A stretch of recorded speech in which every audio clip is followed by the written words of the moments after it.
Welcome back to another reading and correcting with me, Kindar, the Tiger Writes, and Ty, the Tiger Supervisor.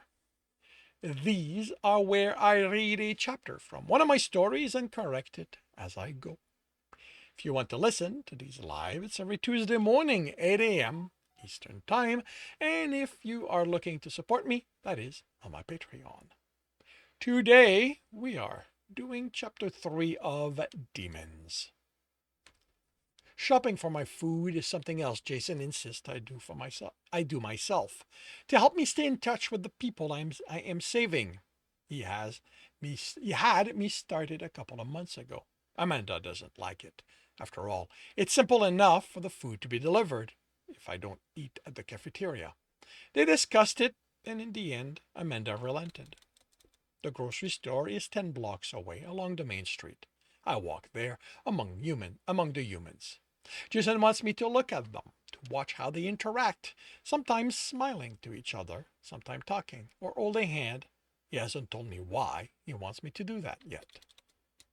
The first time I went out like this, I was worried people in the street would recognize me for the hunter who keeps them safe, and that I don't know what they might do. They couldn't hurt me. They couldn't want to hurt me. I keep them safe, and they wouldn't know, and they would know I am faster and stronger than they are. But something about being this exposed made me feel ill at ease. When no one even glanced at me, I wondered how it could be. I asked Jason, and he said that the people on the street don't think of hunters as ordinary people. Because they don't expect one to walk among them in jeans and a t-shirt, they don't even look for it. It was a surprising revelation. I expected them to always be looking for things out of place. How else could they catch a demon hiding in the shadows?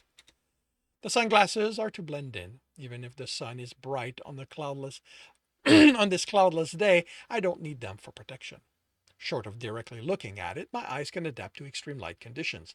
At night, my thermal vision compensates for the lack of light. I do my grocery shopping on a weekday in the morning because there are fewer people.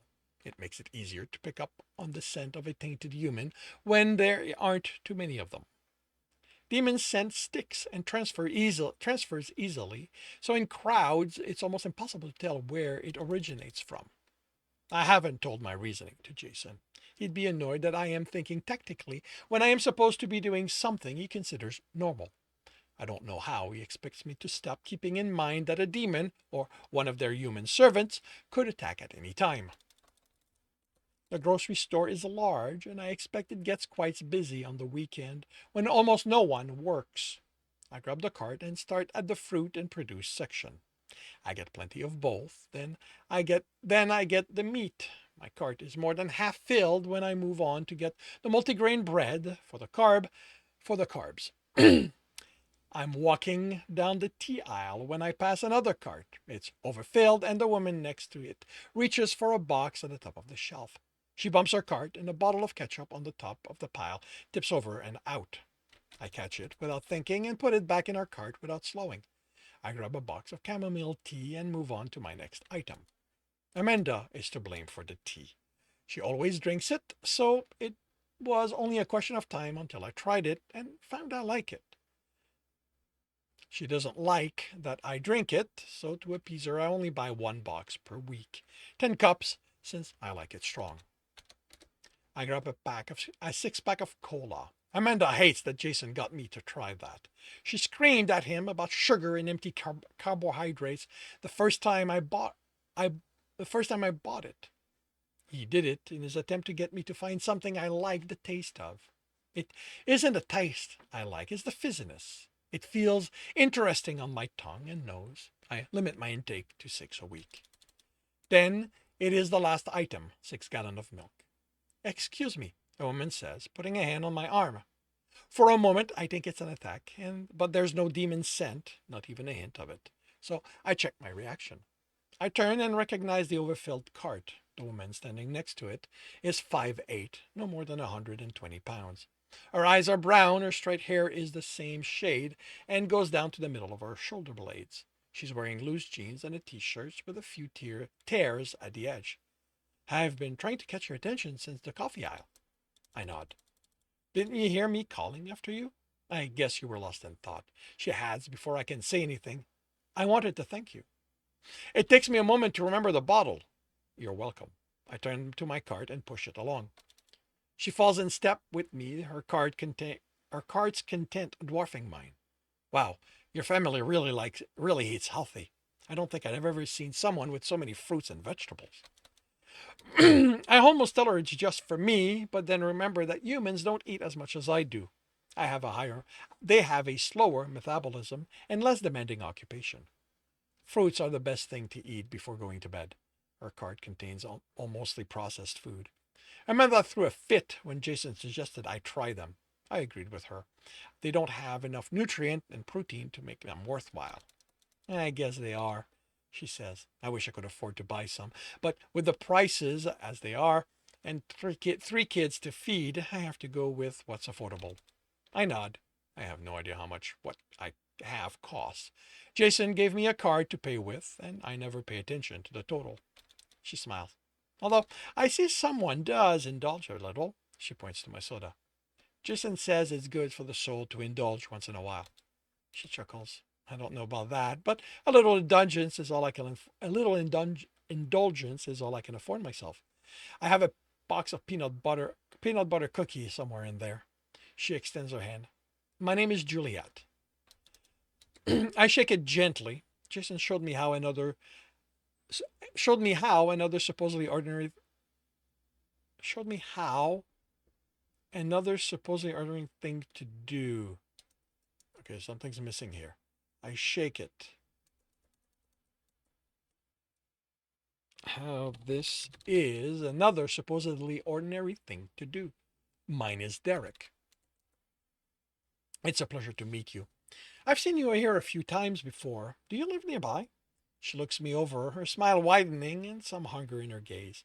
The only time I've seen an expression close to this was when a demon tried to take a bite out of me. But none of the desperation in her eyes, what in their eyes,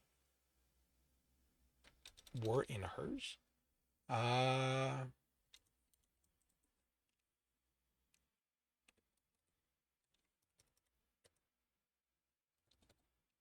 is in hers. This is present. Yes, a few blocks from here. That's good. I was hoping I could take you out for a drink. As a way of saying thank you? A drink? Yes. There's a bar further north of here. It's called the Golden Paint. Golden Paint? You don't have to. A bar is a place where they serve alcohol. Jason explained the concept to me and even had me try a few different drinks. Like most things humans consume, there's nothing appealing about it. I know, but I want to. She smiles again and her eyes narrow, but not in a frowning way. I don't think you realize the hassle it would have been if the bottle had broken. I'd have to find someone, tell them about it, and then the humiliation of being responsible for it. Somehow I doubt it would have been quite that involved. They have people here who clean messes, so it can't be that uncommon for something like it to happen. I consider saying no, but Jason has been insisting I socialize more. With someone who isn't him, he keeps adding. Going out for a drink with her, Juliet, that is socializing, right? Very well. When should I be there? I reach the milk and put the gallons in my cart. Just how many people are there in your family? She asked, eyeing the six jugs. I hesitate.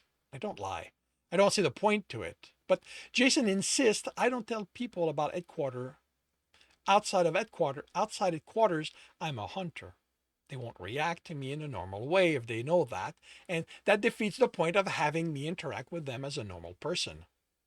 A few, I finally say with a shrug. She gives me a knowing smile. Are you available tonight? Let's say 8? I should be. There aren't any tests planned for tonight. Unless there's an attack underway, the scientists like shutting down everything by dinner time. I head for the register. That's great. I'll see you there at 8.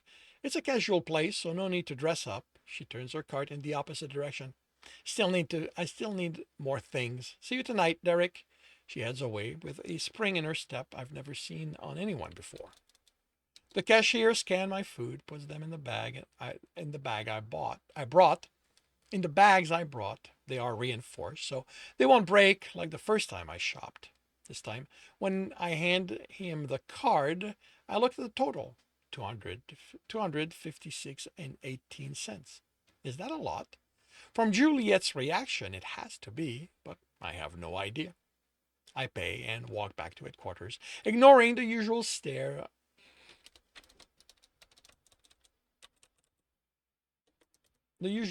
from the other pedestrians. And that concludes chapter 3 of Demons.